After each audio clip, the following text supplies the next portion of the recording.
Close your eyes for a moment and imagine the deepest, most oppressive silence you have ever known. Not the comfortable silence of a bedroom at midnight, not the peaceful quiet of a forest at dawn. This is a different kind of silence. It is the silence of 10,000 years. It is the silence of a man who spoke his last words standing over the broken body of his favorite son, and who has not been able to speak since, because the machine that keeps him breathing no longer permits him to open his mouth. It is the silence of a god who is not supposed to be a god, who is in fact dying very slowly, at the rate of perhaps a millimeter per millennium, and who cannot stop it, and who cannot leave, and who must endure. Sit with that for a second. In the deepest chamber of the Imperial Palace on the planet Terra, which used to be called Earth, in a time so long ago that the word has been nearly forgotten, there is a golden throne. It fills an entire hall. It is older than the Imperium itself, older than the Space Marines, older than the concept of empire as humanity has come to understand it. Cables thick as ancient trees run from it in every direction. Machinery surrounds it in concentric rings, humming and clicking and whirring in patterns that no living engineer fully understands. 300 of the deadliest warriors ever produced by human civilization stand guard over it at all times, still as statues, waiting. They have been waiting for 10,000 years, and in the center of all of it, seated on that throne, kept alive by mechanisms no one fully comprehends, sits the Emperor of mankind. He is barely recognizable as human. His body is a ruin. The flesh that remains on his bones is blackened, withered, ancient beyond imagining. The wounds he took in his final battle, wounds that should have killed him 100 times over, have never healed, and they never will. He does not speak. He does not move. He does not open his eyes. Every single day, 1,000 men and women who were born with the rare and terrible gift of psychic power are brought before him, and their lives are drained away into the machinery of his throne to keep that barely flickering ember of his consciousness burning. Every day, 1,000 souls. Every year, 365,000. Over 10,000 years, the number climbs to something so large it stops feeling like a number and starts feeling like a crime against the very concept of humanity. And yet, without him, the Imperium of man falls. Without him, the Astronomicon, the psychic lighthouse that allows ships to navigate through the dimensional chaos of the warp, goes dark, and 10,000 worlds are cut off from each other overnight.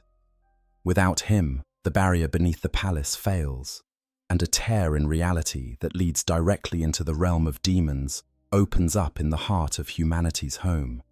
Without him, there is no Imperium. There is nothing but darkness and the laughter of ancient, hungry gods. He is the master of 1,000,000 worlds, and he cannot leave a room. He is the most powerful psychic mind humanity has ever produced, and he cannot whisper a single word to the people who sacrifice everything in his name. He is called the God Emperor, and he spent the majority of his very long life insisting he was not a god at all. This is the story of the Emperor of mankind. It is a story that begins before the first cities, before the first written word, before the first carefully crafted blade, or the first deliberately kindled fire. It is a story that spans so many thousands of years that the very act of telling it feels like standing at the edge of the ocean and trying to describe the water. We are going to start at the very beginning, and we are going to walk all the way through to the end. We are going to talk about how a single man watched human civilization rise and fall and rise again across more than 15,000 years. We are going to talk about how he unified a fractured planet with an army of genetically engineered soldiers and the force of his will alone. We are going to talk about the greatest military campaign in the history of the galaxy, the dream that drove it forward, and the catastrophic betrayal that undid everything. We are going to stand on the bridge of the vengeful spirit and watch the moment everything changed forever. And then we are going to sit very quietly and think about what it means that the most powerful being humanity has ever known is still sitting in that chair, still silent, still burning, unable to rest and unable to rise, while the empire he built slowly decays around him. Take a breath. Get comfortable. We have a very long way to go. Section 2. Born before history. The official records of the Imperium of Man, maintained by generations of historians and scribes and librarians who are deeply devoted to getting the story right, will tell you that the Emperor first appeared in the late 29th millennium, emerging from a period of obscurity to begin the unification wars on old Earth. The records are factually correct and profoundly incomplete. The Emperor is what is known, in the obscure and rarely spoken lore of the Imperium, as a perpetual. This is a word that the vast majority of imperial citizens have never heard and would not understand if they had. A perpetual is a human being who simply does not stay dead. Not immortal in the flashy, never gets hurt sense. When a perpetual sustains a wound serious enough to kill them, they die, truly and completely. And then they come back. The body heals, the consciousness returns. The person who was dead stands up, eventually, and continues. It is an extraordinarily rare condition. In the whole of human history, the number of confirmed perpetuals can be counted on both hands. And the Emperor was the most powerful one who ever lived. The earliest lore about the Emperor's origin, drawn from some of the oldest source material, texts called the Realm of Chaos books, that belong to the very first era of this universe's storytelling, presents a particular account of his birth. In the ancient Anatolia region of old Earth, somewhere in what would later be known as the 8th millennium, before the Common Era, a child was born. This child was remarkable not because of any outward sign, any golden light or omen-filled sky, but because of what he was capable of once his powers began to manifest. He was a psyker of a kind that had never existed before, and perhaps has never existed since. The oldest mythology surrounding his birth suggests something even more extraordinary. According to this account, the Emperor was not simply an unusually gifted human child who happened to be born with incredible psychic power. He was something more deliberate than that. The shamans of the ancient world, the earliest human psychers, men and women who could sense the warp and draw upon it in primitive ways, had long understood that when they died, their souls did not pass peacefully into whatever came after. The things that lived in the warp, the predatory psychic entities that would eventually coalesce into what later generations would know as the Chaos Gods, consumed them. They fed on the souls of psychers the way a fire feeds on dry wood. The shamans understood this, and in understanding it, they made a choice. Gathering from every corner of the ancient world, in a ritual that would have looked utterly incomprehensible to any outside observer, as these shamans willingly allowed themselves to be consumed, not by the chaos entities, by each other. A confluence of psychic souls, a voluntary merging of consciousness and power and will, taking all of that accumulated human wisdom and psionic potential and compressing it into a single point, a single vessel, a single new life. A child born in ancient Anatolia, circa 8,000 years before the Common Era, who would live for the next 10,000 years before he ever told anyone his name. Now, it is important to be honest here. This origin story is the mythological version, the one drawn from the oldest texts, and it should be understood in that context. Later and more recent lore treats the Emperor's origins with considerably more mystery and ambiguity, presenting them as fundamentally unknowable. But what seems consistent across all versions is this: the Emperor is ancient, genuinely, staggeringly ancient. He was alive and aware and actively involved in the world long before the Age of Terror, long before humanity's first interstellar civilization, long before almost anything that the Imperium would recognize as history. And he was alone in a way that is almost impossible to describe. Think about what it means to live through 10,000 years of human history, not as a distant observer, not as a god looking down from some lofty remove, but as a participant, as a man who ages, who bleeds, who forms connections and watches the people he cares about grow old and die while he continues, again and again and again. Who has to choose, over and over, and between maintaining a cover and watching the people around him suffer through things he might have the power to prevent. The Emperor was said to have taken many forms over the millennia: male and female, warrior and philosopher, tyrant and meek wanderer. One of his identities, according to a passage in the Horus Heresy novels that is as close to confirmed lore as anything in this universe gets, was Alexander the Great, the man who wept at the river Hyphasis, not because there were no more worlds to conquer, but because he had discovered what would eventually become the Golden Throne and began to understand what he might someday need to do with it. This detail is layered with the particular kind of tragic irony that this universe does better than almost any other. The Emperor, even in one of his greatest moments of conquest, was already carrying the knowledge of what was coming. He lived through the Age of Terror, which saw humanity reach extraordinary heights of technological achievement and begin the long process of spreading out into the stars. He watched the Dark Age of technology, when human civilization stretched across the galaxy and built wonders that would not be replicated for 30,000 years. He watched the creation of the Men of Iron, artificial intelligences that eventually turned on their creators, and the subsequent collapse of that golden era into war and chaos.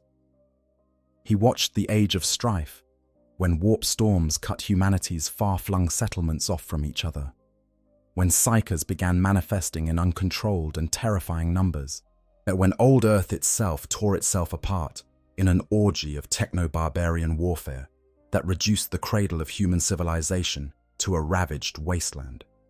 Through all of it, he waited. He watched. He occasionally intervened, sometimes subtly and sometimes with devastating directness when he felt the situation demanded it. But he did not yet reveal himself. He did not yet step into the light and say, "Here I am. This is what I am.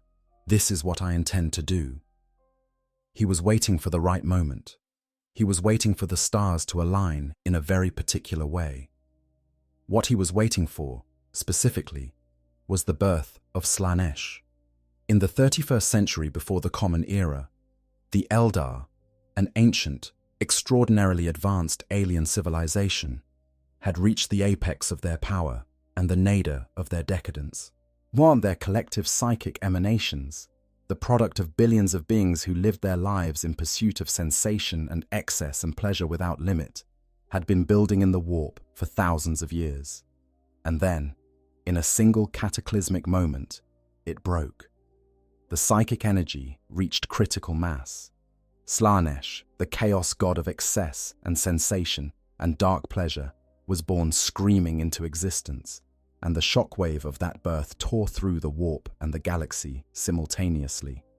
The warp storms that had isolated Terra from the rest of humanity for thousands of years collapsed almost overnight, and the Emperor, watching from wherever he had concealed himself on the ravaged surface of old Earth, felt it happen, felt the storms ease, felt the galaxy open up again, and understood that the window he had been waiting for, the moment when it was finally possible to move, had arrived.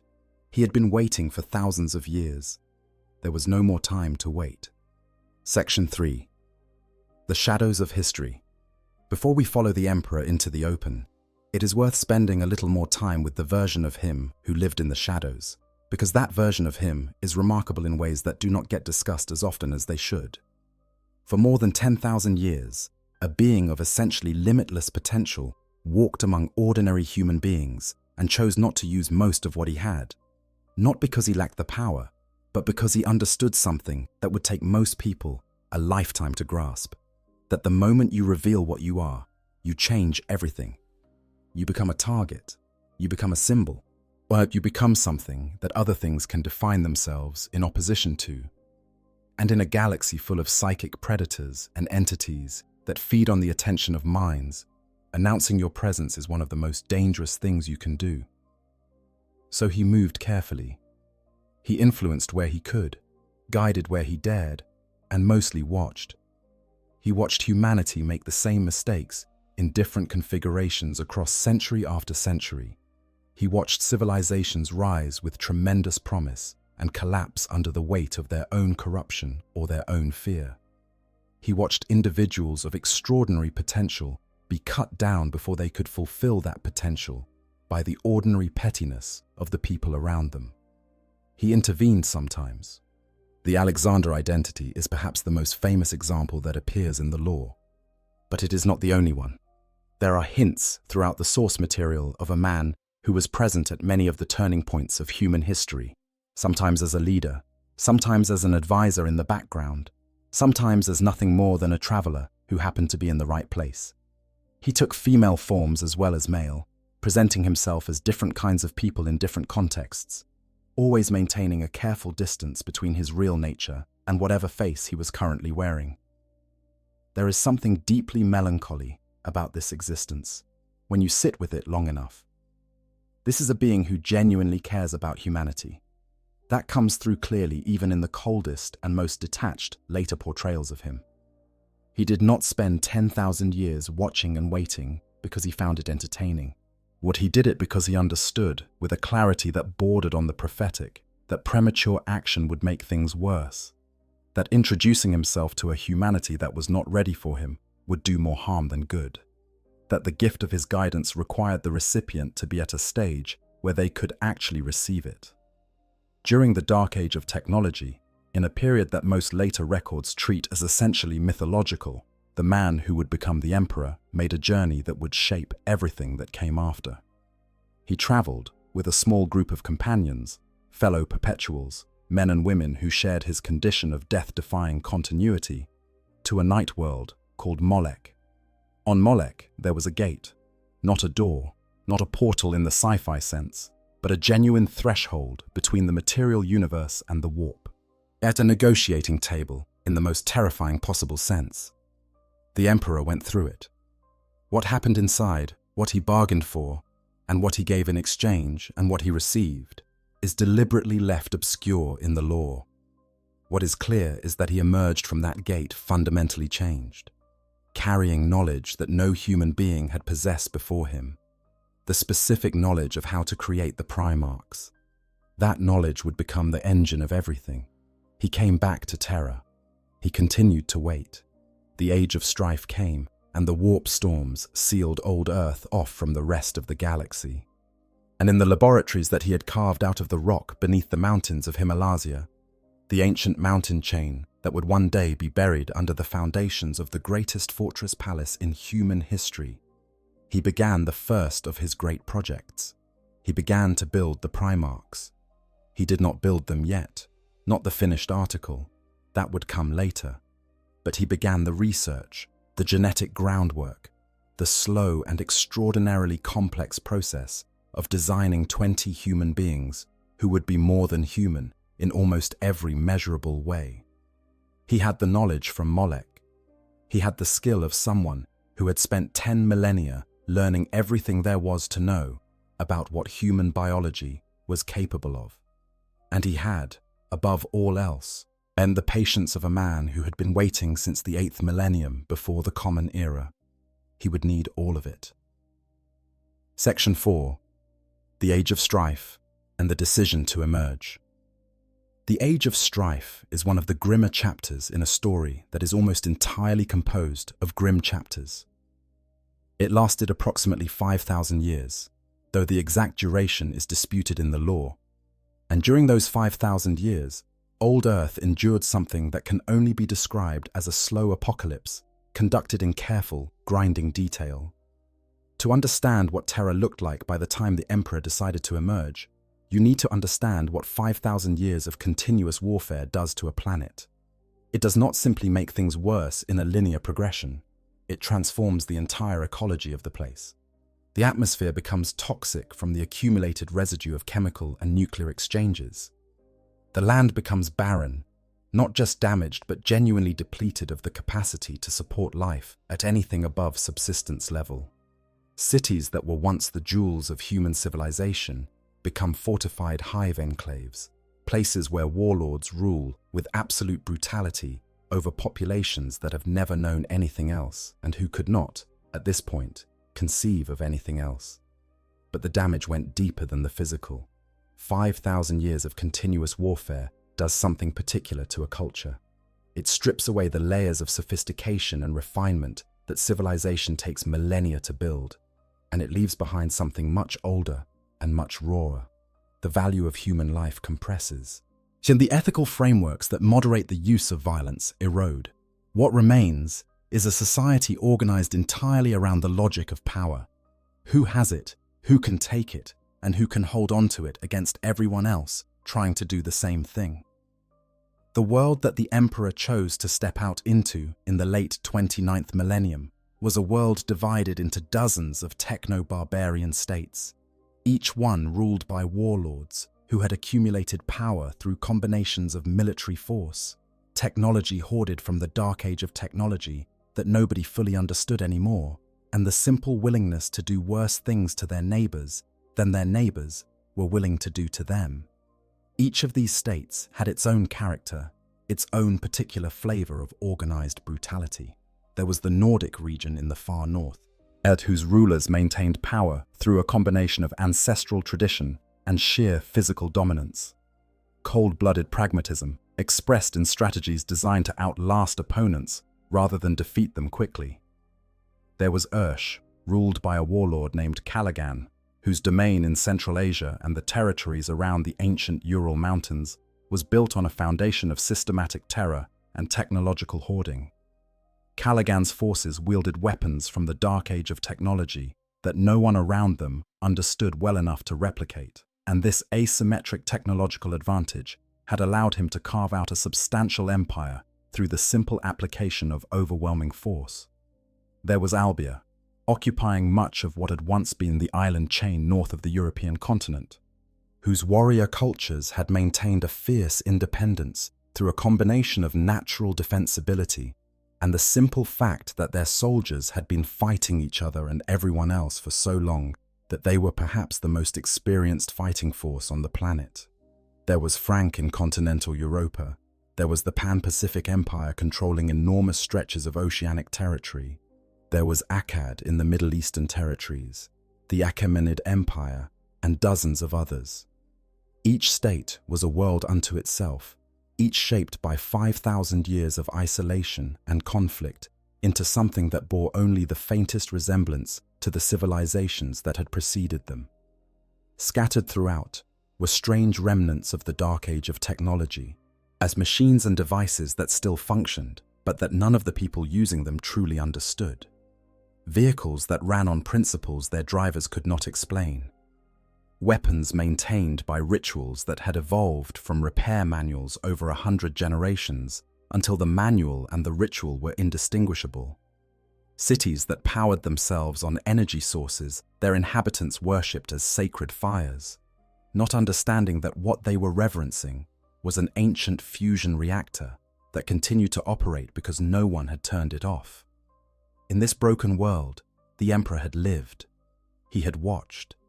He had worked in the deep dark beneath the Himalayan mountains, where no warlord scouts ever went, and where the weight of rock above him provided a natural dampening of his psychic presence.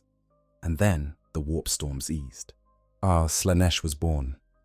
The galaxy opened. The Emperor made his move. He did not arrive quietly. He had been building his forces in secret for decades by this point, and by the time he emerged into public view, he arrived at the head of an army that the techno-barbarian warlords had no framework to understand. At his side were the custodian guard, human soldiers enhanced through processes the Emperor had refined over centuries, warriors who wore golden armor and carried weapons of extraordinary sophistication that looked like something from another civilization entirely, because in a meaningful sense, they were. With the custodians came other forces, early proto-space marines occupying a biological middle ground that served as the proof of concept for what was coming. And then there were the Thunder Warriors. They were bigger than regular humans by a significant margin, taller, massively built, possessing strength that made the largest ordinary soldier look fragile by comparison. They wore powered armor, not the refined product that would eventually become standard Astartes war gear, but an earlier, cruder version that was nonetheless extraordinarily effective. They carried weapons that combined the best surviving technology of the Dark Age with improvements developed in the Emperor's underground laboratories. They were, in some ways, a prototype, a testing ground for techniques that would later be refined and perfected into something far greater. But there was a cost to the shortcuts the Emperor had taken in creating them. The genetic engineering that produced Thunder Warriors was brilliant but fundamentally incomplete. It gave them extraordinary physical capabilities at the cost of their long-term biological stability. Thunder Warriors lived short, violent lives. They suffered physiological instabilities that manifested as erratic behavior and explosive tendencies, making them extraordinarily effective in the shock of combat and genuinely difficult to manage in any context that required anything other than controlled violence. Some began to deteriorate physically after only a few years of service, their enhanced bodies failing to sustain the modifications the Emperor had made to them. They were a first draft. The Emperor knew this when he created them. He deployed them anyway, because the situation required warriors who could fight now. He would address the problem of their nature when the moment was right. Yet he would not tell them what that address would look like.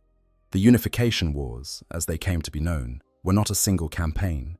They were a sustained, multi-generational process of political and military consolidation that began in the 29th millennium and did not conclude until the year 712 of the 30th millennium. More than a century of fighting, diplomacy, siege operations, and suppression conducted across every continent of a world that was already deeply ruined. Some of the techno-barbarian states fell quickly. The Achaemenid Empire swore allegiance in the early stages and integrated with minimal conflict, practical rulers doing the practical thing. The Emperor rewarded this pragmatism with notable generosity, allowing local governance to continue where it was functional, and integrating rather than demolishing where possible. Others required everything the Thunder Warriors had. Ursh fought to the last. The Pan-Pacific Empire required campaigns of extraordinary duration. Boeotia managed to maintain semi-independence for more than 150 years through sheer diplomatic persistence, finally brought to heel not by the Thunder Warriors, but by the early Space Marine legions, which gives you a sense of the timeline involved in the Unification Wars as a whole.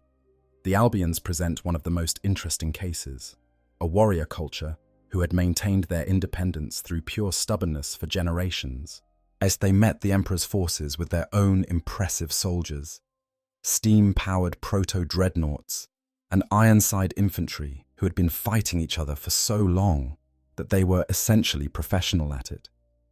The battle could have been devastating.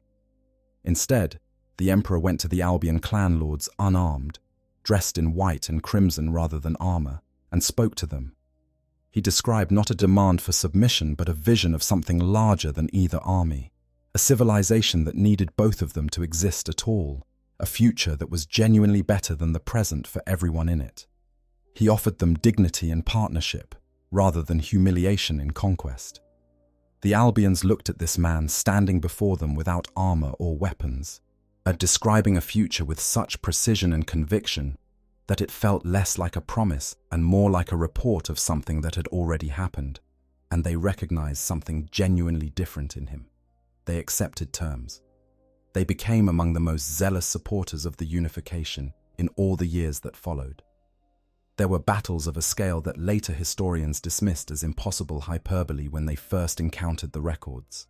Engagements lasting solar weeks, body counts in the millions, mountain ranges reshaped by terraforming equipment repurposed as weapons. The Emperor fought in many of these battles personally, not directing from protected positions but present on the field, golden armor lit with psychic force, of fighting with the full weight of a being who had spent 15,000 years honing his capabilities and who now, finally, was not holding back. But records suggest, fragmentary, filtered, but still meaningful, that he accepted the casualties with great remorse. He was not indifferent to the lives being spent. He understood, with absolute clarity, exactly what each entry in the casualty reports meant in human terms. He accepted the mathematics of it, and he was never at peace with it. After the fighting was done, after the kingdom of Urartu fell as the final holdout, and the unification was complete, the Emperor turned to the second phase of his project. He spread what he called the Imperial Truth across the newly unified planet. The Imperial Truth was, in its essence, a philosophy of radical rationalism applied to the most fundamental questions of human existence. There are no gods. There is nothing in the universe that deserves worship, because worship of psychic entities feeds those entities and makes them stronger. And the most dangerous things in the galaxy are the entities in the warp who grow on human belief and human fear and human devotion. Religion, all religion, every variety of it, every faith tradition that humanity had developed over its long history, was not simply mistaken, it was actively dangerous. Not because the Emperor dismissed the human need for meaning or community or transcendence, but because he had seen, over 15,000 years, exactly what it meant when powerful psychic beings received the sustained attention of millions of devoted worshippers. He had seen what the Eldar's excess had birthed. He intended something different for humanity. Every church on Terra was torn down, every shrine dismantled. The Emperor himself supervised the destruction of the last remaining religious building on the planet, a structure called the Church of the Lightning Stone, shortly before the next phase of his grand project began. He did this knowing it removed a genuine source of comfort from people's lives. He did it because he believed, with the absolute conviction of someone who had spent 15 millennia studying the problem, that the alternative was catastrophically worse.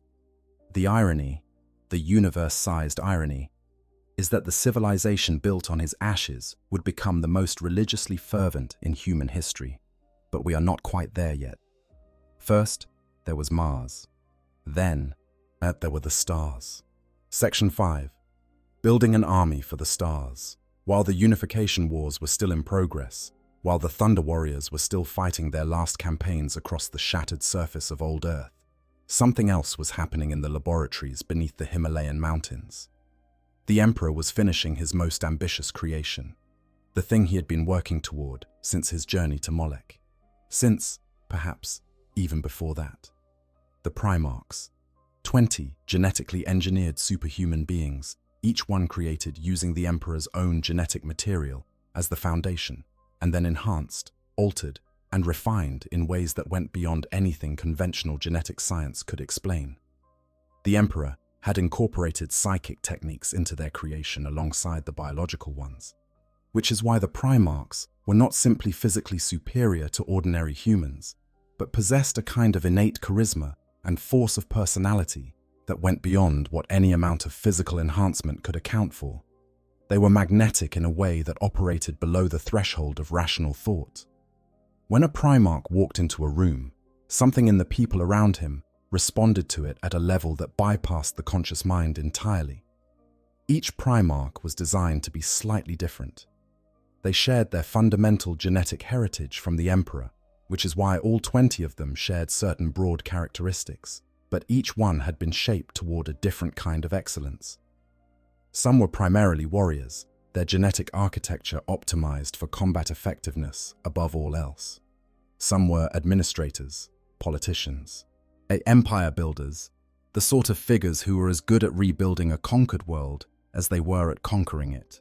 Some were scholars, possessed of intellectual capacities that matched their physical ones. They were intended to be his generals, his sons, in every meaningful sense except the biological one, the commanders who would stand beside him and lead humanity's reconquest of its scattered stellar empire. The Chaos Gods, watching from within the warp, understood perfectly what the Emperor was building and what it would mean for their power if he succeeded. They could not enter his laboratories, could not directly interfere with the gestation process, but they could reach through the gaps.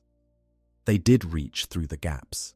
In an act of sabotage that the lore describes as one of the ruinous power's great victories, yet the Chaos entities found a way past the psychic wards protecting the Primarch project and scattered the gestation capsules into the warp. sending them tumbling to worlds scattered across the galaxy. The Emperor lost his sons before they were even born. The ones who arrived on their new worlds in their scattered capsules survived. Primarchs are difficult to kill even as infants, and grew to maturity on those worlds, shaped by their environments in ways the Emperor had not intended. But they were gone, unreachable. And the Emperor was left with the genetic material he had already used to seed the Primarchs, with the templates and the raw biological building blocks, but without the finished product. He adapted. Using the genetic templates that had been intended for the Primarchs, as the Emperor created something that could be mass-produced in ways that individual Primarchs could not be. He created the gene seed, sets of specially crafted biological implants, 19 separate organs that, when sequentially implanted into the body of a young human male, would transform him into something that occupied a middle ground between a Primarch and an ordinary human soldier. Stronger than any baseline human, more resilient, faster, capable of operating in environments that would kill an unmodified person in minutes, better at processing information and making battlefield decisions under pressure. These were the Space Marines, the Legiones Astartes. For each of the 20 missing Primarchs, the Emperor created a legion using the genetic material of that Primarch as the foundation of their gene seed. 20 legions, each one genetically tied to its gene father, each one shaped by the particular characteristics of the Primarch it had been created to follow. 20 legions who had never met their founders, who had been created in the Emperor's laboratories and trained under his direct supervision, carrying in their very cells the imprint of men they had yet to encounter. And then there was the other great alliance, the Treaty of Mars. Mars had developed its own civilization during the Age of Strife, isolated from Earth by the same warp storms that had cut humanity off from the rest of the galaxy. The Mechanicum, as they called themselves, worshipped technology as divine, a philosophy called the cult Mechanicus, which centered on the belief that all knowledge was sacred and that the machine was the highest expression of the universe's order. And they had maintained and extended the technological legacy of the Dark Age of technology through careful husbandry and religious practice. They had weapons and ships and manufacturing capabilities that the Emperor needed. The Emperor went to Mars and negotiated. The specifics of what was agreed are complex, but the essence was straightforward. The Mechanicum would supply the industrial base for the coming crusade, would build the ships and the weapons and the armor. In exchange, the Emperor recognized their right to continue their religious practices, acknowledged their claim to Mars and the other forge worlds they controlled, and granted them a degree of autonomy within his Imperium that no other institution would enjoy. He also agreed to be identified as the Omnissiah, the machine god incarnate, which was the Mechanicum's way of squaring the circle between the Emperor's rationalist philosophy and their own deeply religious one. It was not an entirely comfortable alliance. It was, however, a necessary one. Without the Mechanicum, there was no crusade. Without the crusade, there was no Imperium. The Emperor was a pragmatist when pragmatism was what the situation demanded.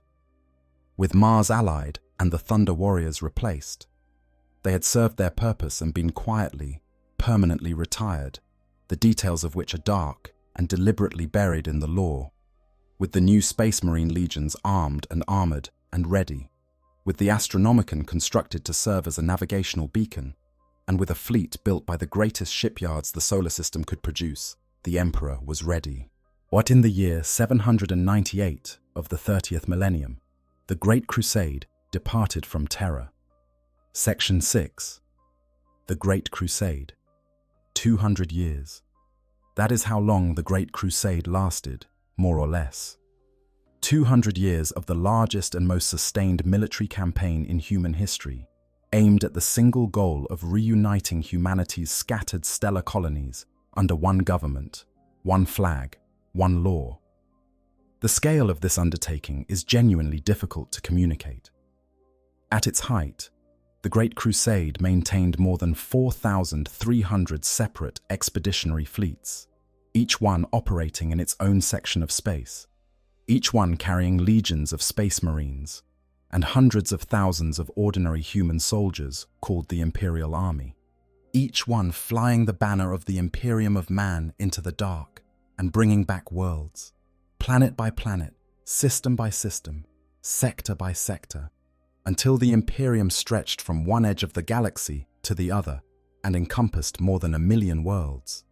The Emperor traveled with the crusade in its early years, personally leading campaigns and personally seeking out his scattered Primarchs.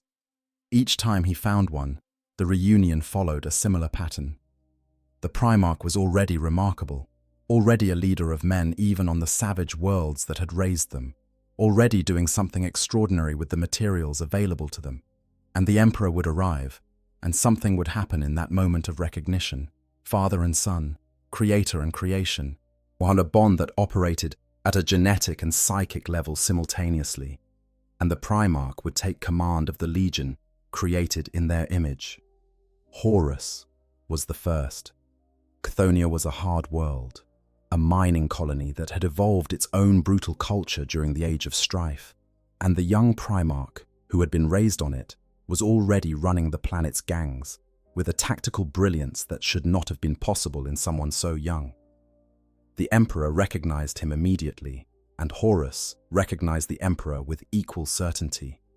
They campaigned together for 30 years before the next Primarch was found. 30 years of fighting side by side, developing the deep, uncomplicated love between a father who had finally found his son and a son who had finally found the father he had never known he was missing. The others followed.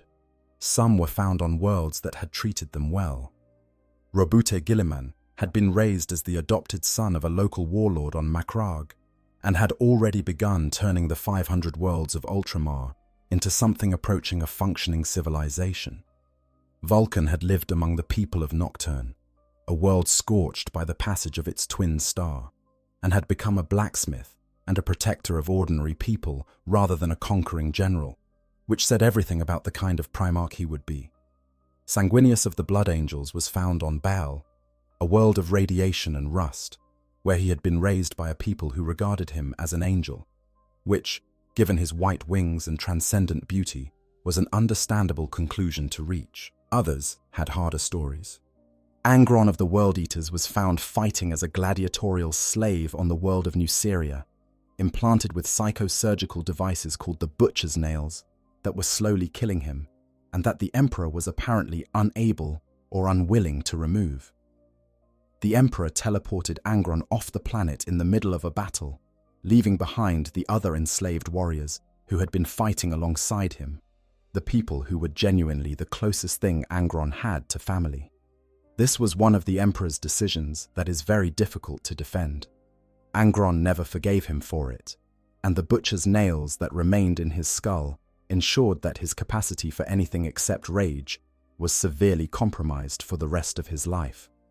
Conrad Kurze, the Night Haunter, had grown up on Nostramo, a world of absolute darkness and industrial horror, and had become a creature of terror who kept order through the most brutal means imaginable.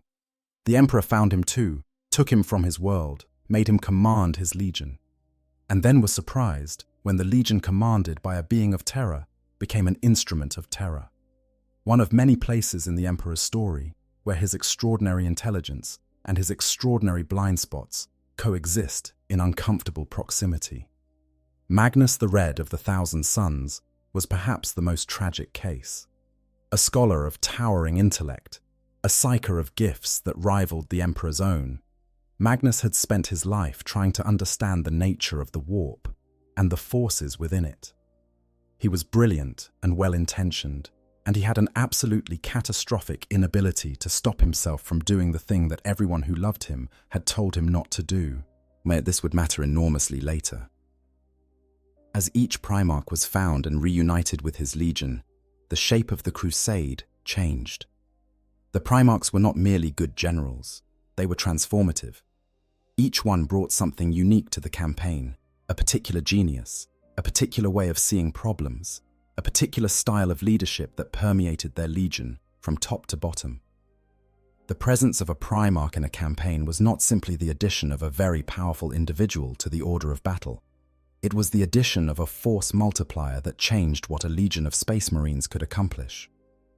Under their leadership, the Crusade advanced with astonishing speed. There were setbacks.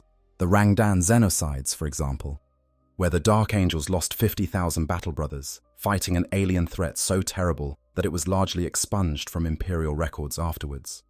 There were worlds that required multiple attempts to bring into compliance.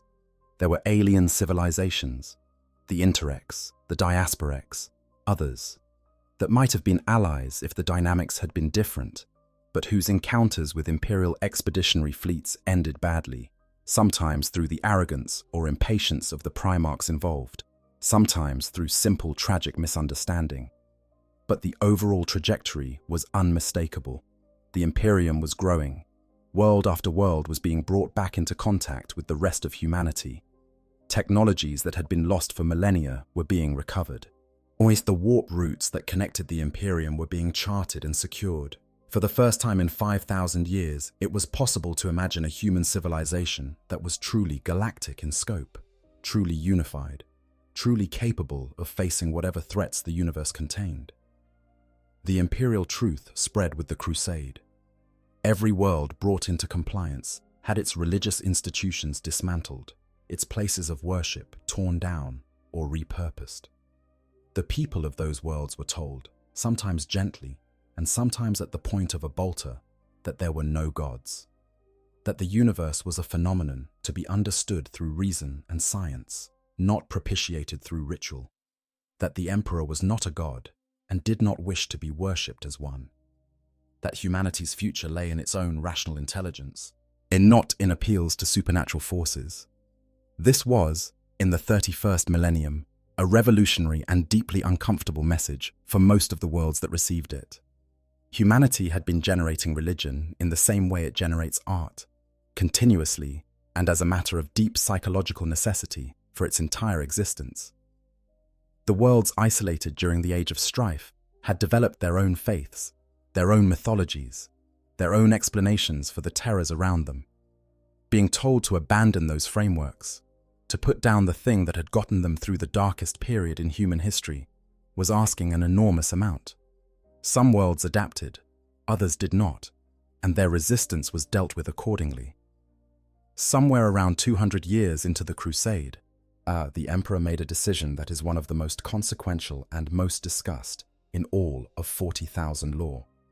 After the great victory of the Olanor Crusade, a massive campaign against an Orc empire so large that it threatened to destabilize entire sectors, a campaign where the Emperor and Horus fought side by side against an Orc warlord named Urlak Uruk in conditions that were genuinely dangerous even for them.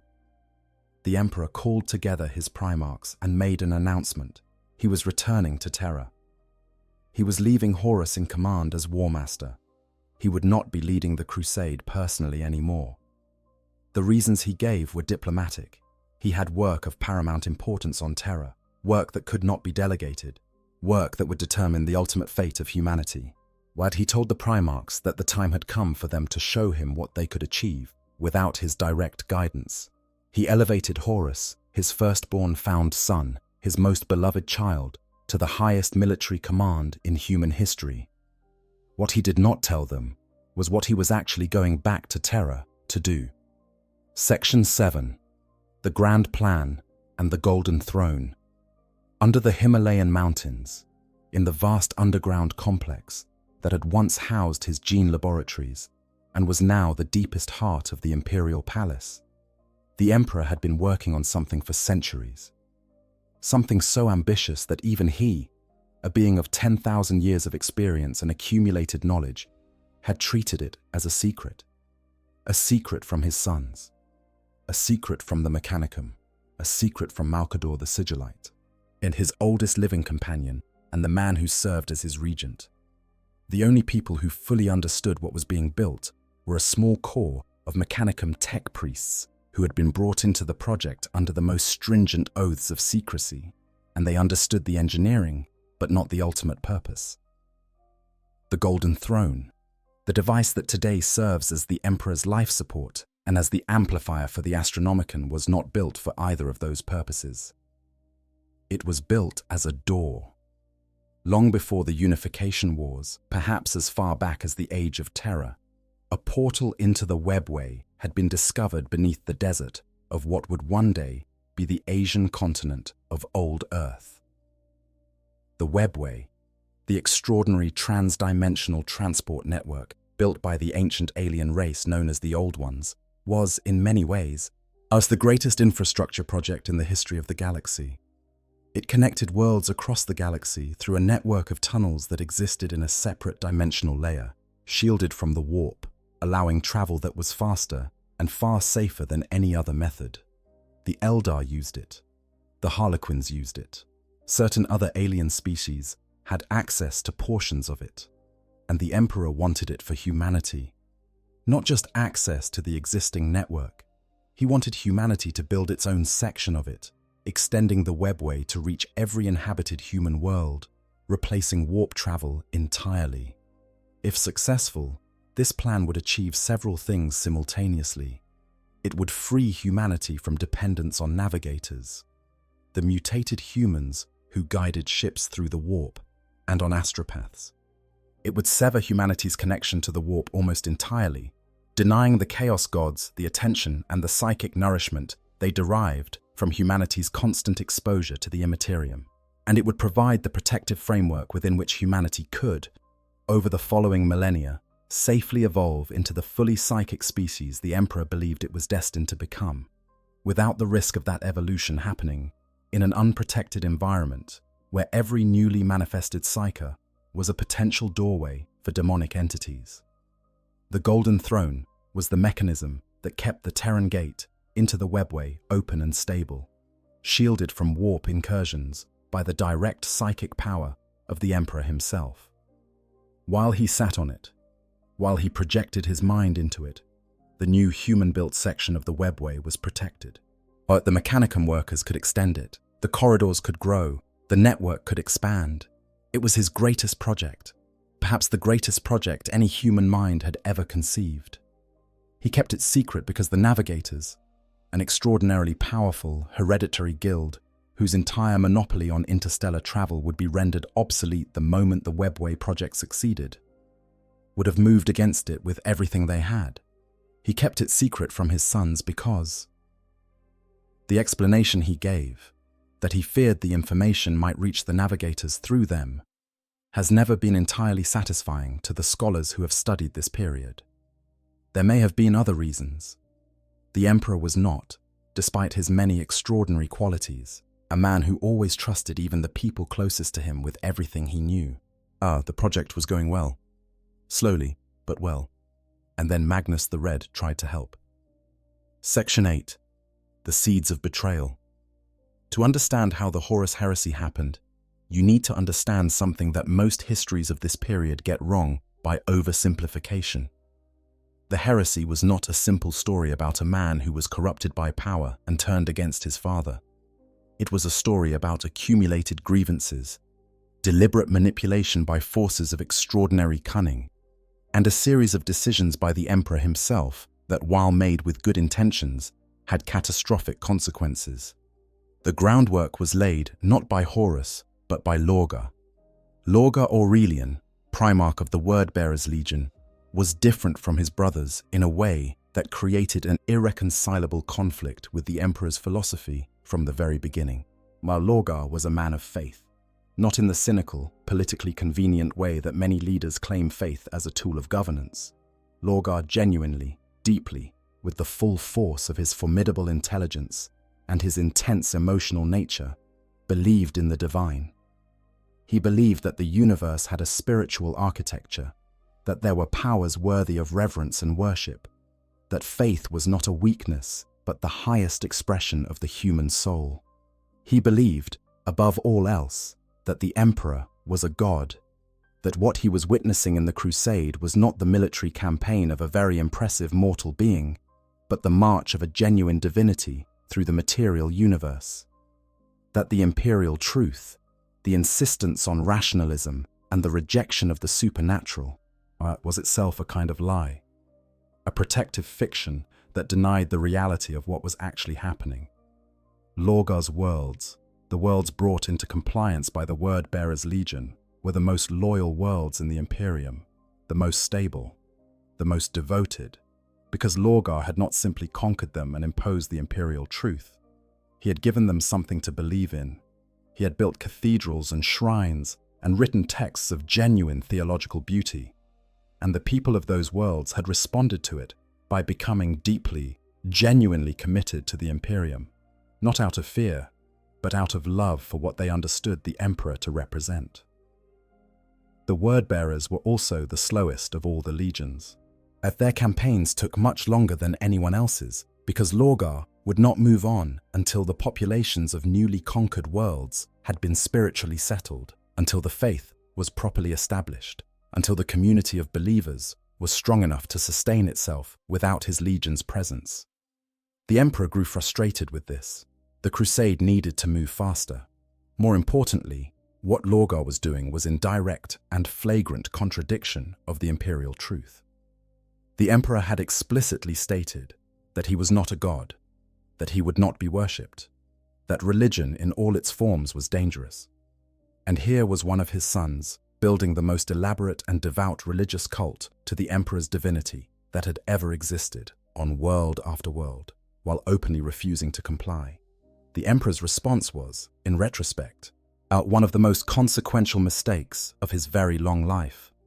He came to Kur, one of Lorgar's most beloved worlds, accompanied by Malkador the Sigillite and an entire legion of Ultramarines. He ordered the Ultramarines to destroy Monarchia, the perfect city, Lorgar's masterwork, a city built entirely as a monument to Emperor worship, where every stone carried devotional inscription and every citizen was a genuine believer. The Ultramarines reduced it to smoking rubble. Every cathedral, every shrine, every beautiful building that Lorgar had devoted decades to creating. And then the Emperor called Lorgar and the entire Word-Bearer's Legion, 100,000 space marines, to assemble on the surface of the planet, in sight of the ruins of the city they had built and loved. He used his psychic power to force them all to their knees. He told them they were failures. He told them they were the only legion to have failed his purpose. He told them that this devotion, this faith, this love, was precisely what he did not want and would not tolerate. And then he left. Lorgar knelt in the ashes of Monarchia for what must have felt like an eternity. When he rose, something had broken in him that could not be repaired. Not his faith. That survived intact, actually. But his faith in the Emperor specifically. If the Emperor would not accept his devotion, then the Emperor was not worthy of it. And if the Emperor was not the god Lorgar had believed him to be, then perhaps the true divine was somewhere else. With the guidance of his first captain Cor Ferren and his first chaplain Erebus, both of whom were already, secretly, worshippers of the Chaos Gods, and having been corrupted before Lorgar even knew the Chaos Gods existed, Lorgar undertook what became known as the Pilgrimage of Lorgar. He led a portion of his legion to the edges of known space, to the region near the Eye of Terror, and there he encountered the Chaos Gods directly. He saw the warp in its truth. He saw powers that were undeniably real and undeniably divine by any reasonable definition of the term. The Emperor had told him there were no gods. The Eye of Terror contained 4 of them. Lorgar spent years in communion with the ruinous powers and came back changed, committed. The Word-Bearers, secretly, became the first Chaos Space Marines, and Lorgar, the ruinous power's most devoted new servant, was given a task: corrupt Horus. The mechanism for this was elegant in its cruelty. As Lorgar and Erebus spent years cultivating relationships within the Lunar Wolves, Horus's legion, specifically with the officer class through organizations called warrior lodges, fraternal societies modeled on Davinite customs that encourage soldiers to form bonds of loyalty to each other and to their Primarch above their loyalty to the Emperor. These lodges spread through multiple legions, gradually shifting the psychological orientation of the Astartes away from the distant figure on Terra and toward the Primarchs who stood beside them. The actual corruption of Horus took place on the moon of a feral world called Davin. Erebus had arranged for Horus to be wounded by a weapon specifically consecrated to the chaos god Nurgle, a blade called the Kinnebrach Anathema that had been stolen from an alien museum. The wound it inflicted was not simply physical, it was psychic, deeply corrupting, designed to be unfixable by conventional imperial medicine. When Horus fell ill from the wound, the warrior lodges arranged for him to be taken not to an imperial apothecary, but to a chaos sorcerer's temple on Davin's moon. There, while his body was being treated, his spirit was transported into the warp. And in the warp, the chaos gods showed him visions. They showed him the future. Or rather, they showed him a version of the future, carefully curated, selectively presented, manipulated to create a specific emotional reaction. They showed him an Imperium 10,000 years hence, where the emperor was worshipped as a god, where prayers were offered to him by the trillion, where his name was invoked in every aspect of daily life. And they showed him that Primarchs, that Horus himself, was nowhere in this vision, forgotten, irrelevant, replaced by the cult of the emperor, by an institution that had no need for the Primarchs because the emperor in his godhood needed no intermediaries. Horus already had vulnerabilities. He had always felt, on some level, that the emperor's decision to leave the crusade and return to Terra represented a kind of abandonment. He had always been aware that the most dangerous things in the Imperium were not the alien empires the legions fought, but the political currents swirling around the growing bureaucracy of the Council of Terra, which seemed to be positioning civilian administrators above the Primarchs in the governance of the Imperium.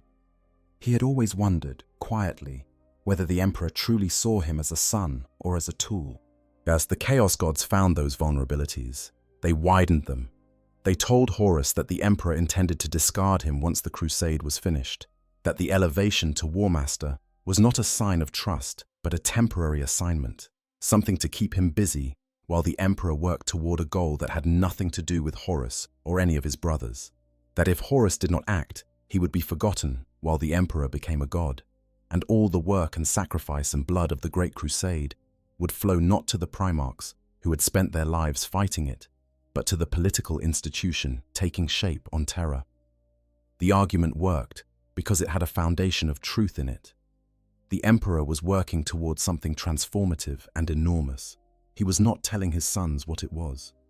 And the gap between what the Emperor said and what he did was wide enough that a very skilled liar could fill it with almost anything. When Horus woke from the Serpent Lodge's ritual, he was changed.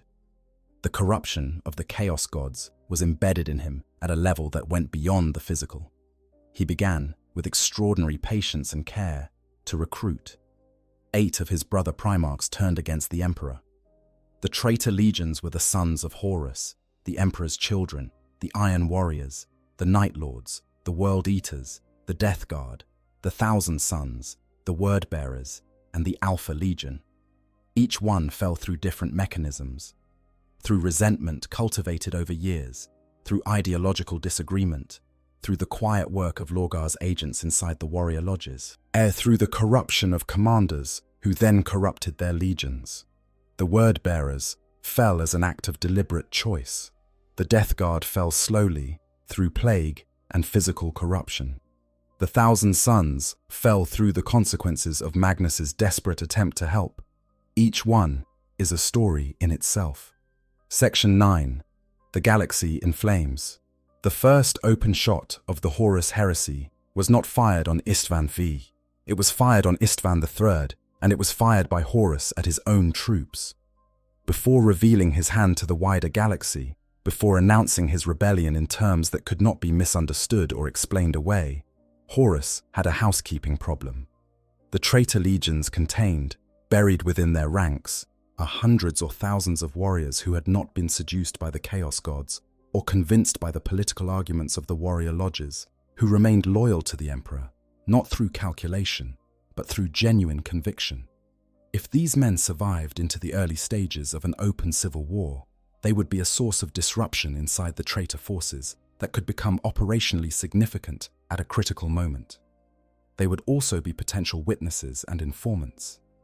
Horus needed to get rid of them, and he needed to do it in a way that did not alert them until it was too late to act on the knowledge. The vehicle he chose was Istvan III, a world whose planetary governor had turned to the worship of Slanesh and declared independence from the Imperium. Istvan III provided the perfect pretext, a legitimate-seeming military operation that would require the deployment of substantial Astartes forces. Horus ordered the loyal elements of 4 traitor legions, the Sons of Horus, the Death Guard, the Emperor's Children, and the World Eaters, to lead the assault on the planet's surface, while the potentially troublesome loyalists within those legions were deliberately concentrated in the ground force. The deployment went ahead. The assault troops landed on Istvan III and engaged the planetary defense forces around the Great Coral City. They were good soldiers, doing exactly what they had always done, fighting for the Imperium, without any knowledge that the Imperium had already been abandoned by the man who sent them. And then Horus ordered the Life Eater virus bombing. The Life Eater is one of the most horrifying weapons in the human arsenal, a biological agent of almost incomprehensible lethality that consumes organic material with terrifying speed. It does not discriminate between human and alien, between combatant and civilian, between the target of the attack and the friendly forces who happen to be in the same area. Everything organic it touches becomes fuel for an exponential chain reaction that ends only when there is nothing left to consume. Billions of Istvan III's civilian population were killed in the initial bombing. Many of the loyal Astartes survived the first wave by taking shelter in bunkers and sealed facilities designed to withstand orbital bombardment. But those who survived woke up to a transformed world. The atmosphere itself on fire, as the biological breakdown of the organic material released heat on a continental scale, a firestorm that consumed everything the virus had not. And then the traitor ground forces arrived to finish what the bombing had started. Some of the surviving loyal Astartes, commanded by officers like Saul Tarvitz of the Emperor's Children and Garviel Loken of the Lunar Wolves, men who had been among the finest warriors of the Crusade, and who now found themselves fighting for survival against the brothers who had tried to kill them, managed to hold out for months in the ruins. Their resistance was organized, disciplined, and genuinely heroic in the classical sense. They knew they were going to die. They fought anyway, because there was nothing else to do, and because fighting was what they were. The most important thing to come out of Istvan III was a ship called the Eisenstein, and a Death Guard captain named Nathaniel Garrow.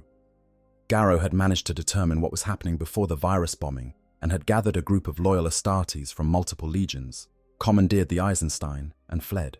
The ship was damaged and massively outgunned and had to fight its way out of the Istvan system against traitor forces, trying to prevent any survivors from carrying word to the Emperor. Garrow made it. The Eisenstein reached Terra, and Rogel Dawn received the news of what had happened.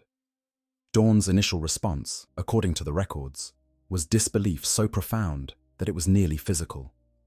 The idea that Horus, not a lesser officer, not a corrupted world or a failing commander, but Horus, the War Master, the firstborn son, the man who had campaigned beside the Emperor for 30 years before any of the other Primarchs were found, had turned traitor, was not something that Dawn's mind was prepared to accept. He had the loyal messenger arrested until additional evidence could be gathered. It was not a long wait. The evidence arrived from multiple directions almost simultaneously, and then Dawn organized the response.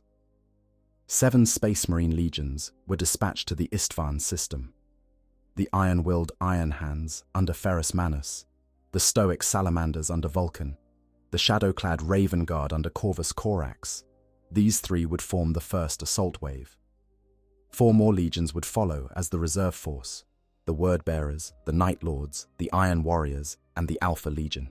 4 of those 7 legions had already secretly and totally committed themselves to Horus.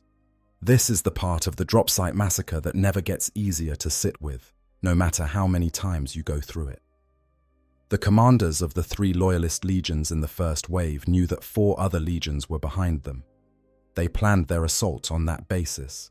They calculated acceptable casualties, established fallback routes, made tactical decisions at every level of the operation, based on the assumption that when the fighting got difficult, there were friendly forces ready to extract them. There were not friendly forces. There were 8 traitor legions waiting for the moment when the loyalists would be most vulnerable.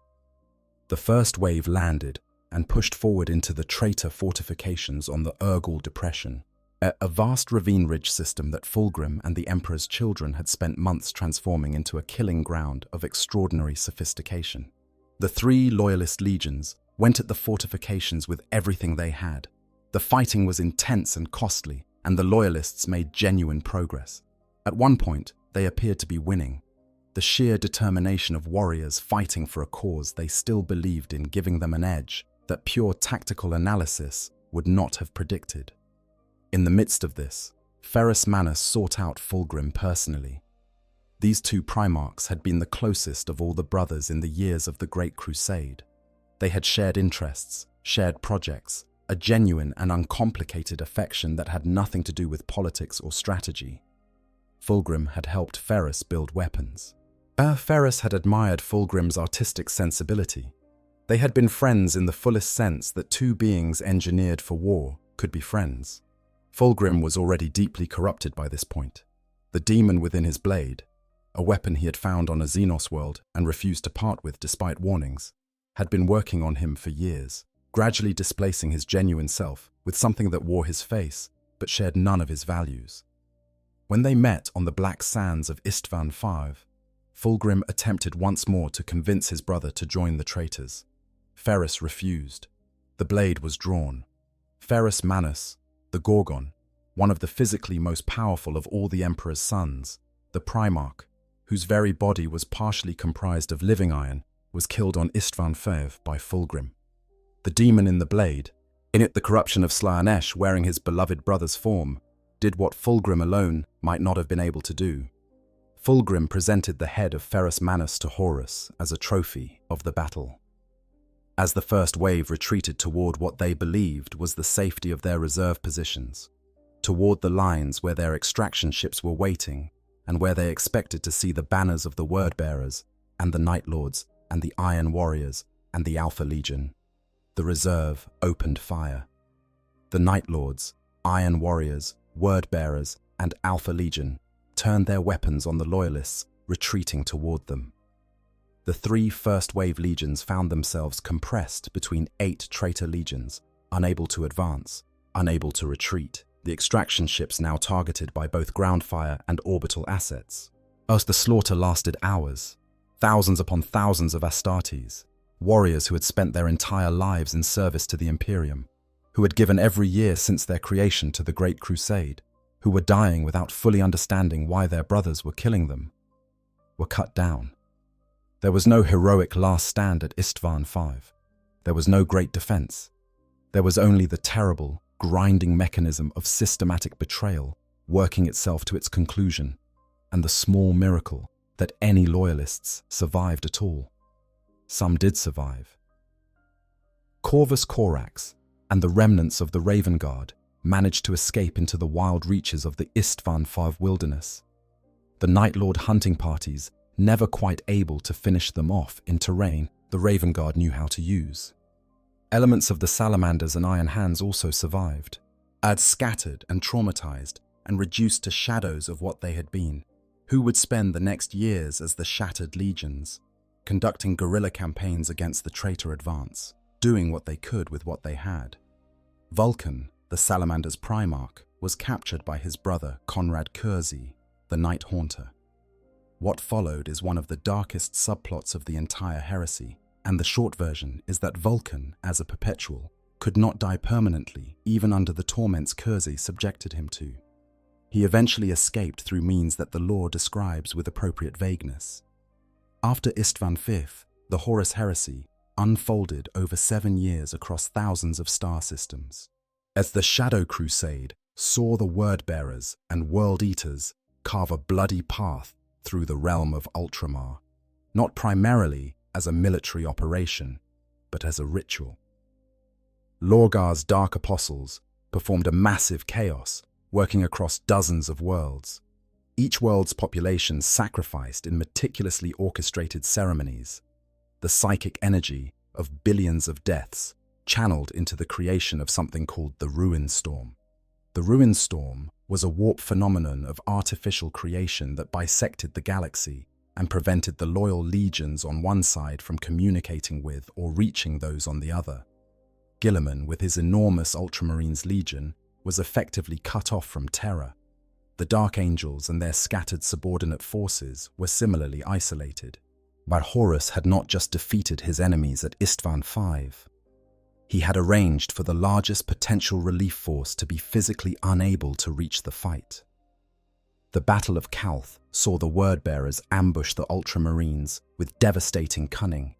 An entire legion deployed to what appeared to be a joint operation, who discovered only when the first shots were fired that they were in fact the target of a coordinated assault designed to destroy them as a fighting force before the main heresy began.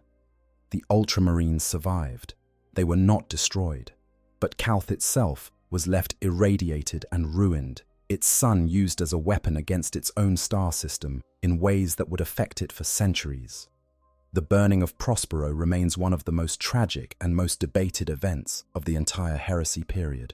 Magnus the Red, a Primarch of the Thousand Suns, had used forbidden sorcery to reach the Emperor with a psychic warning about Horus's treachery. The act had broken the carefully constructed wards protecting the Imperial Webway project. Demons poured into the human-built Webway sections. The Emperor was furious, not primarily at the betrayal Magnus had uncovered, but at the catastrophic collateral damage Magnus had caused in the act of uncovering it. The Emperor dispatched Leman Russ and the Space Wolves to bring Magnus back to Terra for judgment. Horus, who had been monitoring these communications, intercepted the order and altered it. The Space Wolves who landed on Prospero believed they were there not to arrest Magnus, but to destroy him.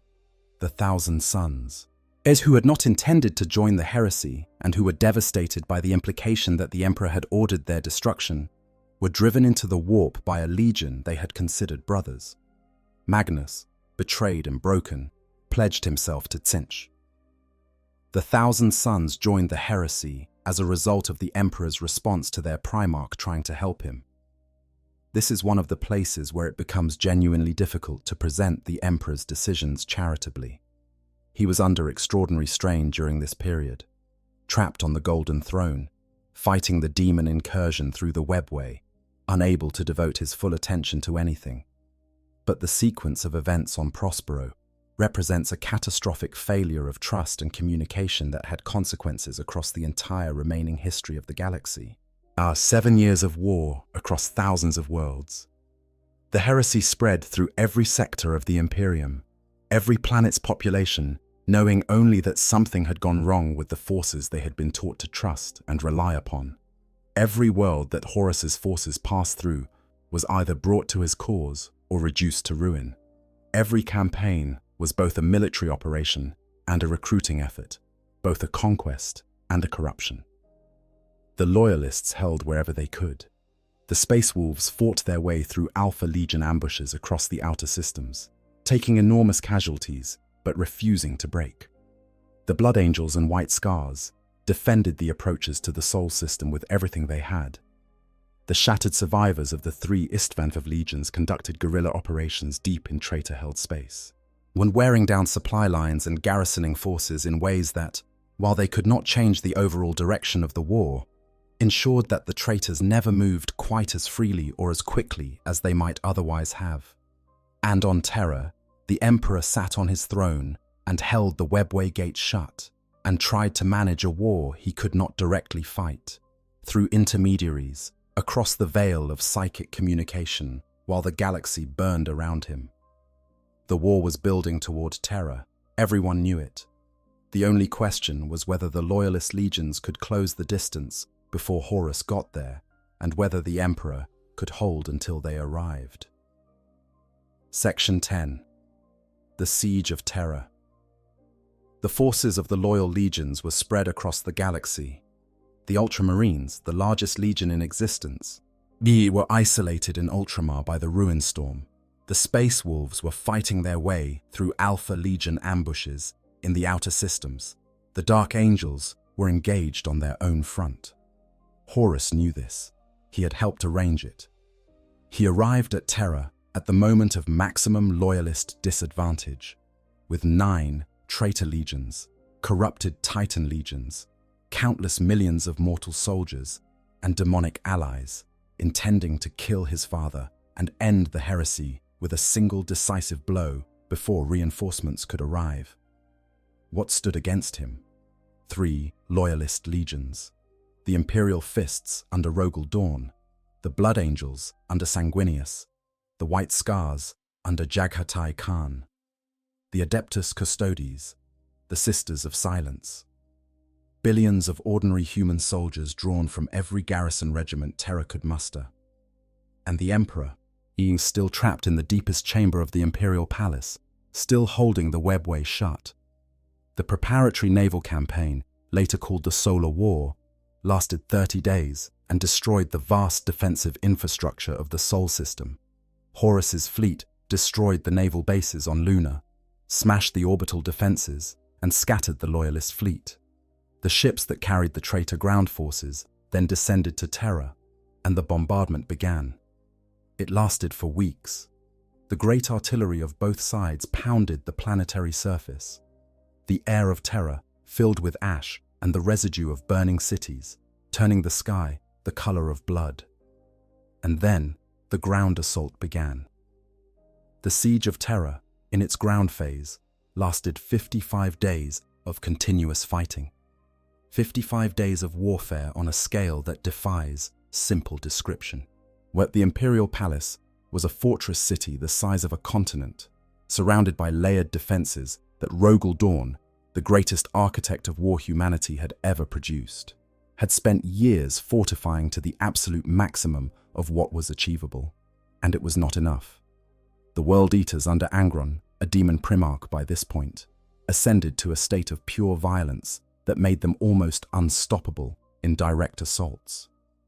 The spaceports, the Eternity Wall spaceport and the Lion's Gate spaceport, fell after desperate fighting.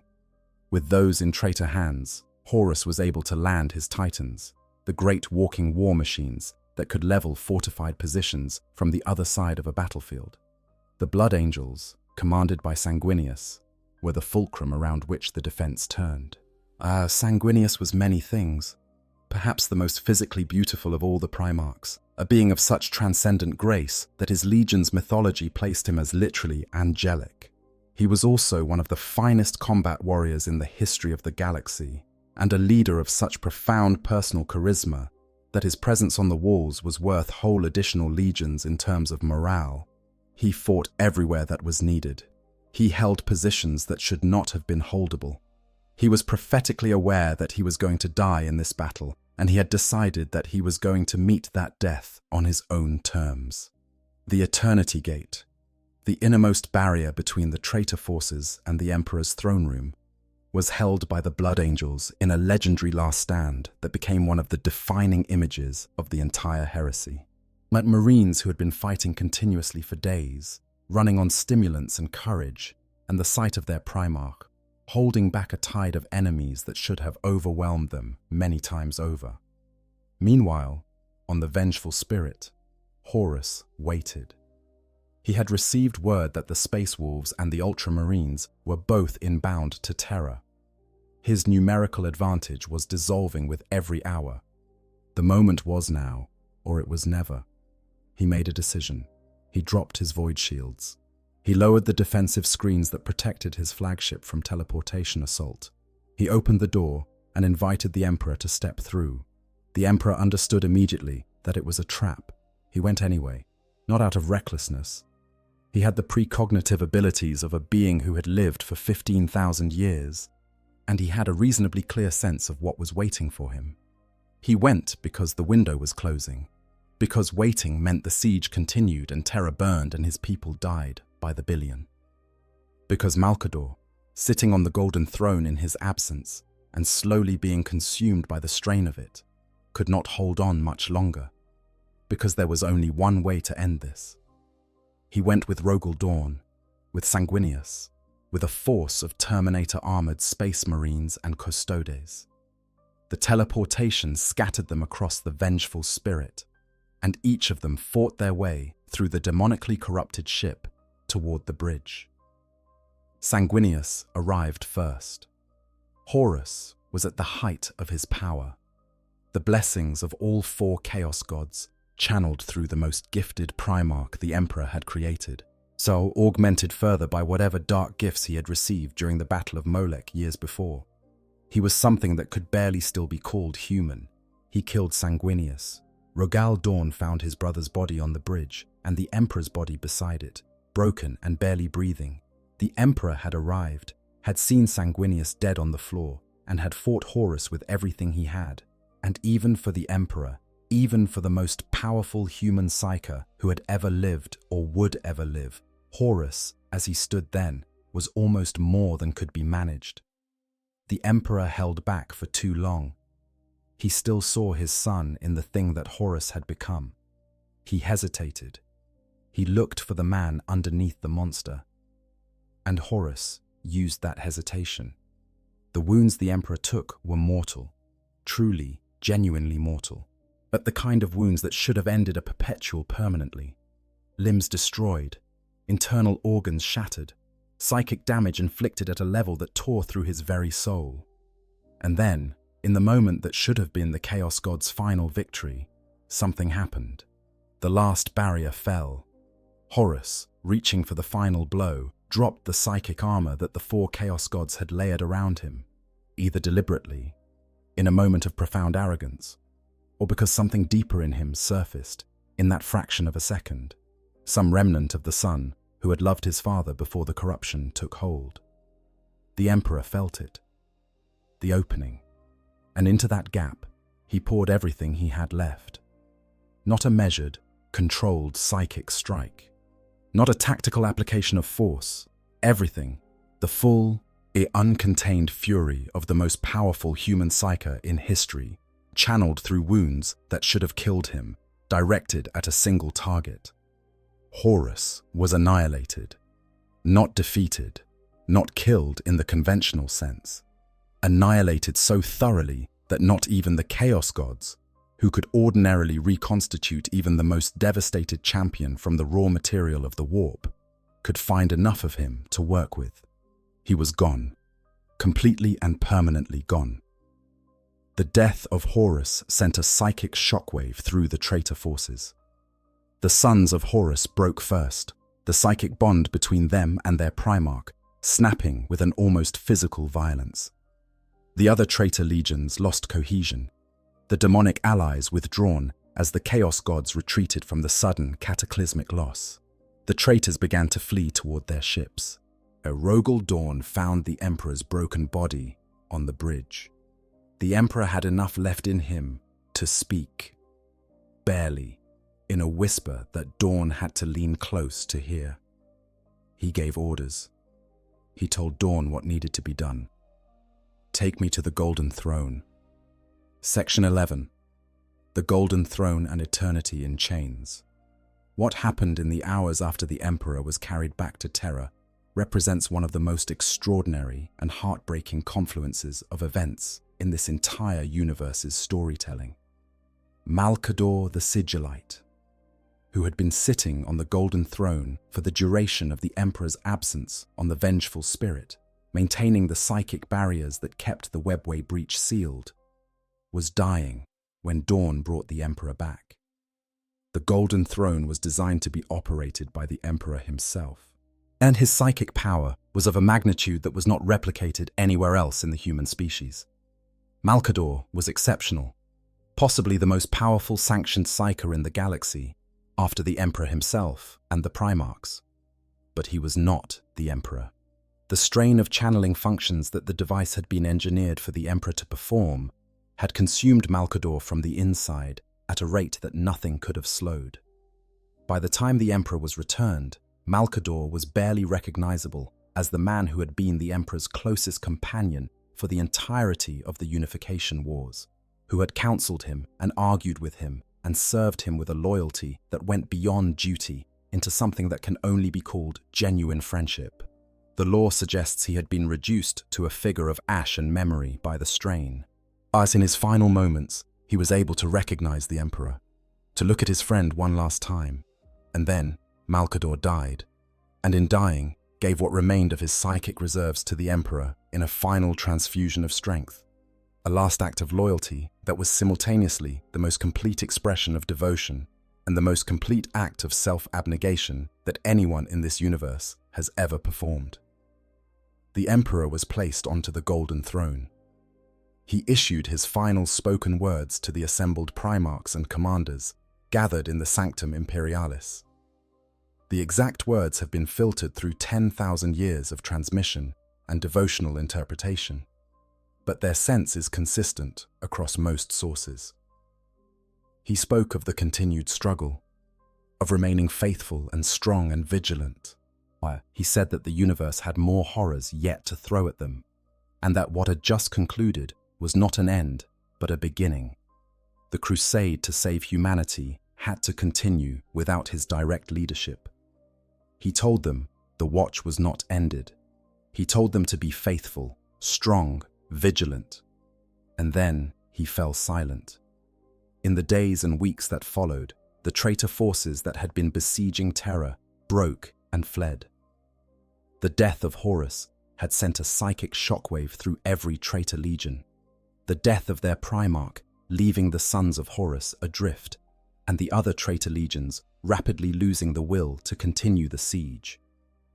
The traitor army began the retreat that would eventually take it into the Eye of Terror, where it has festered for 10,000 years since. The Great Scouring began. Loyalist forces that had been racing to reach Terra throughout the siege arrived in the days and weeks after its conclusion and turned their attention to hunting down the retreating traitors. The fighting would continue for years and decades and, in some respects, has never entirely stopped. But the immediate danger was past. Now the question of what came next. He is not dead. Every reliable source in the lore confirms this. His mind is active, extraordinarily so, and the experience of 10 millennia on the Golden Throne has, if anything, increased his psychic power beyond what it was in his physical prime. His consciousness reaches across the galaxy through the Astronomicon, a psychic beacon that extends approximately 70,000 light-years and that navigators can detect and use to orient themselves in the warp.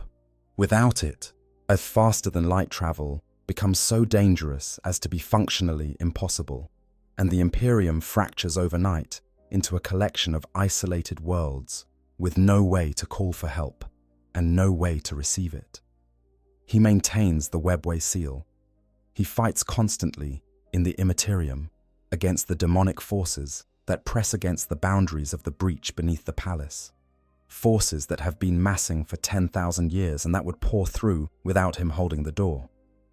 He soul-binds astropaths, the psychic communicators who allow information to pass between worlds, tethering their souls to his own to protect them from the predators of the warp during the binding process, a function that requires his direct attention and that has to be repeated constantly as new astropaths are trained and old ones eventually die at their stations.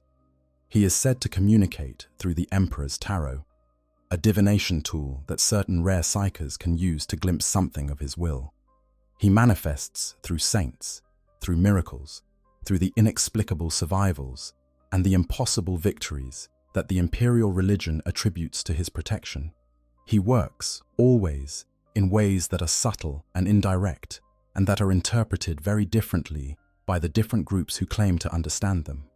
But the cost of keeping the Emperor alive is 1,000 psychic human beings every single day, brought to Terra on the black ships and sacrificed to the mechanisms of the Golden Throne. 1,000 every day, at 365,000 every year. Over 10,000 years, the accumulated toll reaches something in the range of 3.5 trillion souls. 3.5 trillion individual human beings, each one born somewhere in the Imperium's million worlds, each one developing a personality and relationships and memories and aspirations before the black ships came for them. 3.5 trillion people fed into a machine, their lives converted into the energy that keeps the Astronomicon burning and the webway sealed, and the Emperor's fragmented consciousness anchored to the material world. Let that number sit for a moment. 3.5 trillion people. The entire human population of Earth at the dawn of the 21st century was roughly 7 billion. 3.5 trillion is 500 times that number.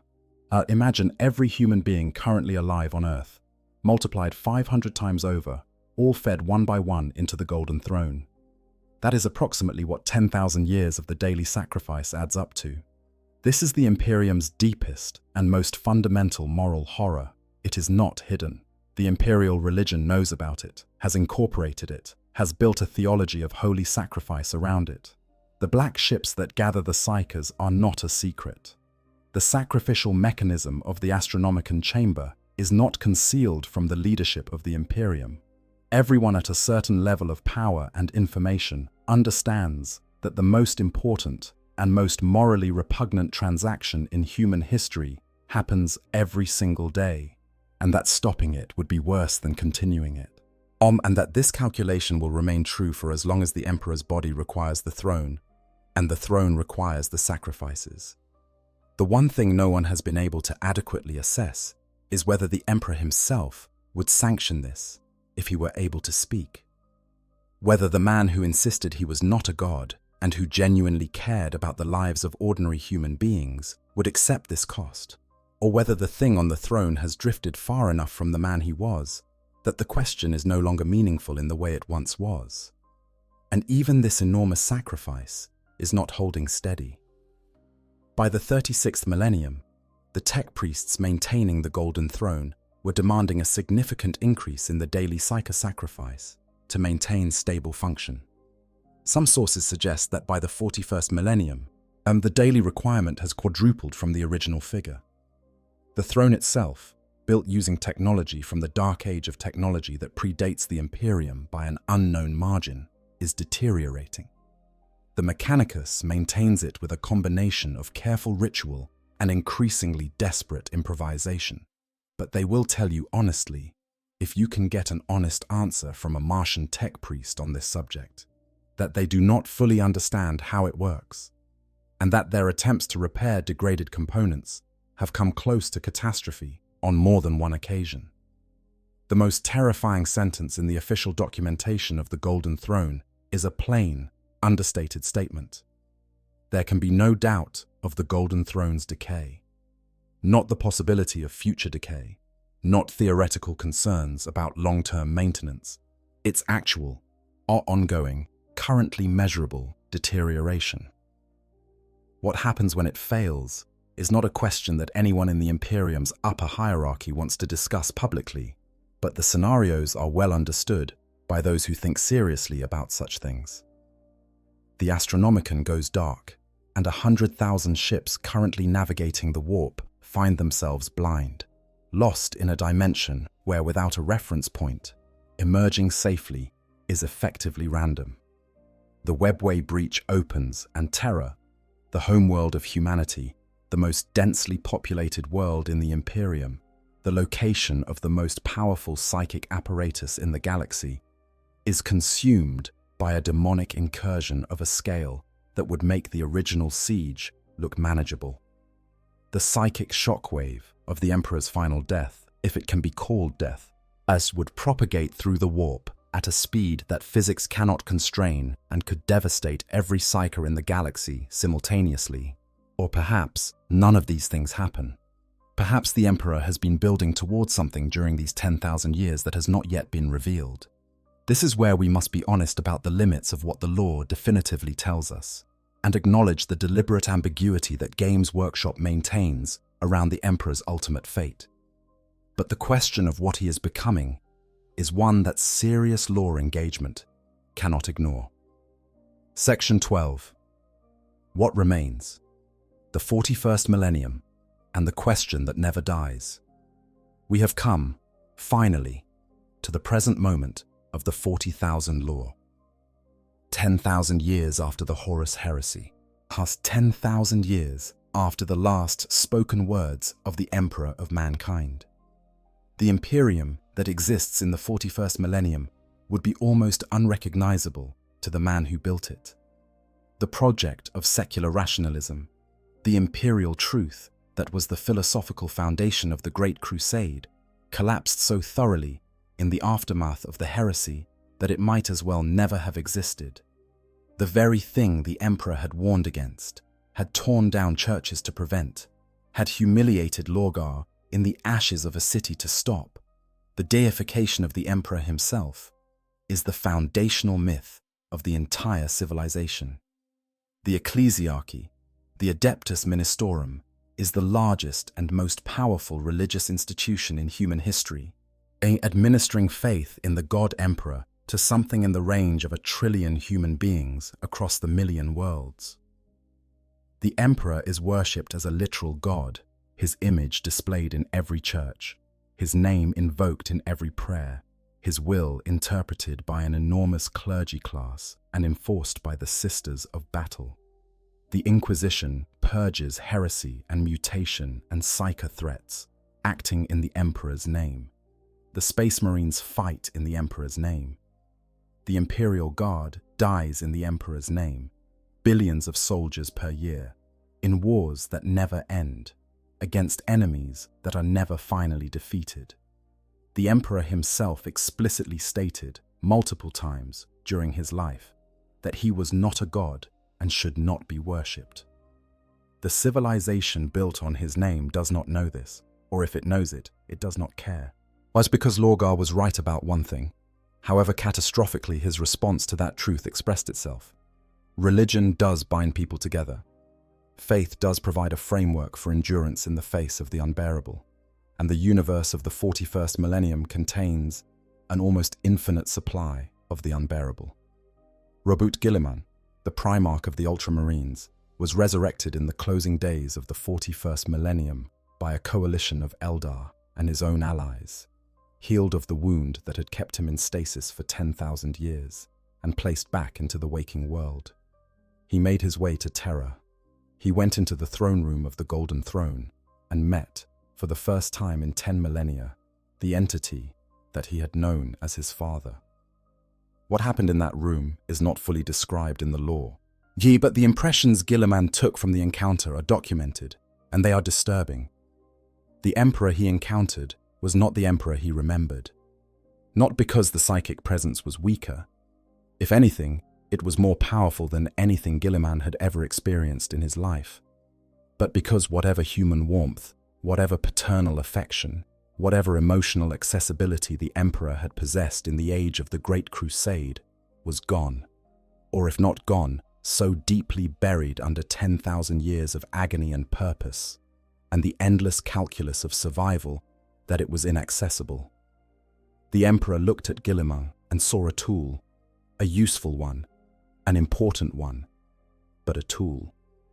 Guilliman reportedly came out of that room weeping. The account of him asking in despair, "Why do I still live? What more do you want from me? I gave everything I had to you, to them. Look what they've made of our dream," is one of the most quietly devastating passages in 40,000 lore. He is running the Imperium now, essentially. Lord Commander, Imperial Regent, the de facto ruler of the Empire, while its nominal ruler sits in silence in the depths of the palace.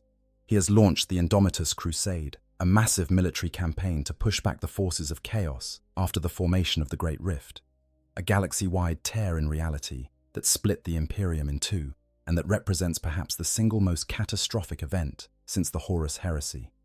He has introduced the Primaris Space Marines, new and enhanced versions of the Space Marine template, are armed with technology that was developed in secret over 10,000 years by a Martian genius called Belisarius Cawl under the Emperor's implied sanction. He is doing everything he can to hold it together, and he is doing it now, not quite in the Emperor's name. In the Dark Imperium novels, in a moment that many readers found quietly astonishing, Guilliman admits to his traitorous brother Mortarion that he no longer fights for the Emperor. He fights for humanity. He fights for what the Emperor believed in, past tense, not present. The distinction between the two things, the entity on the throne and the ideals that entity once stood for has become significant enough to acknowledge. The theories about what ultimately happens with the Emperor are numerous, and Games Workshop has deliberately kept the question open. And some theorists argue that the Emperor is slowly becoming something new, that 10,000 years of worship from 1 trillion believers is forging him into a genuine warp deity, similar in nature, but opposite in orientation to the 4 chaos gods. That the accumulated faith of the Imperium is transforming him from a dying psychic into something that does not need the Golden Throne, something that exists partly in the warp and partly in reality simultaneously, something that could eventually return in a form that is genuinely divine, in the way his followers always believed him to be. Some believe he is already dead, that what animates the Golden Throne is not the Emperor's consciousness anymore, but something else, the residual echo of his psychic presence, a ghost in a machine that no longer has anything to do with the man who built it. And some believe he is aware of all of it, that he sees every war and every death and every prayer offered in his name, and that the long silence is not an inability to speak, but a deliberate choice, that to speak would be to become the god he never wanted to be, and that he is choosing the agony of silence over the corruption of deification, even now, even after 10,000 years. And then there is the Terminus Decree, a Grey Knight's failsafe protocol that the Emperor himself handed to that secret legion, a directive with a single, shattering purpose. If the Emperor ever returns in corrupted form, the Grey Knights are ordered to destroy him. It was the Emperor's final acknowledgement that even he was not beyond the reach of corruption, and his final act of genuine humility, the recognition that the survival of humanity was more important than his own continuation in any form. Whatever you believe about where the story is going, the character at the center of it remains one of the most extraordinary in any fiction. A man who was born before recorded history, who watched humanity for 15,000 years before deciding the time had come to step in, who built an empire across 1 million worlds and lost it to the betrayal of his favorite child, who chose to become a living corpse rather than abandon his responsibility to the species he had spent his entire existence trying to protect. Who might be a god, who insisted he was just a man, who is still there, in that chair, in that chamber, burning. The Imperium is built on his silence, a civilization of 1 trillion souls. I organized around the worship of a man who told them not to worship him, sustained by the sacrifice of millions every year, held together by a dying machine that no one fully understands, fighting a war that has no end against enemies that cannot be finally defeated, in the name of something that might be a ghost, and might be a god, and might be both, and might be neither. In the grim darkness of the far future, there is only war. And at the center of all of it, there is a man on a throne, and he is still fighting. After 10,000 years, after all of it, he is still fighting. That, in the end, is the story of the Emperor of mankind. Not the triumphant narrative of a conqueror who built the greatest empire in history. Not the cautionary tale of a god who overreached. Something more complex and more human than either of those framings.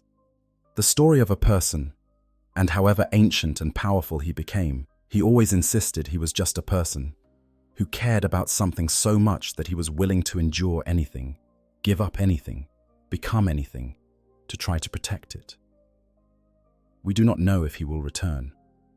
We do not know if what remains of him on the throne is still truly the Emperor, or something the Emperor has become. We do not know if his plan, whatever it was, whatever remained of it after the heresy, is still in motion. But we know he is still there. We know the light of the Astronomicon still burns. And we know that in the language of this universe, that counts for something. That is the complete rise and fall of the Emperor of mankind.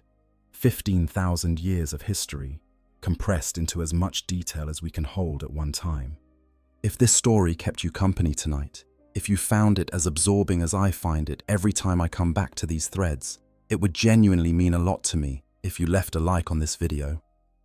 Every like helps this channel reach more people who might enjoy a long, quiet walk through the lore of Warhammer 40,000. And if you are not already subscribed to Finn the Emperor, I would love to have you. We do this kind of deep, unhurried storytelling regularly, and there is so much more of this universe to explore together. Hit the subscribe button, ring the notification bell if you want to know when the next piece arrives, and I will see you in the next one. The Emperor protects.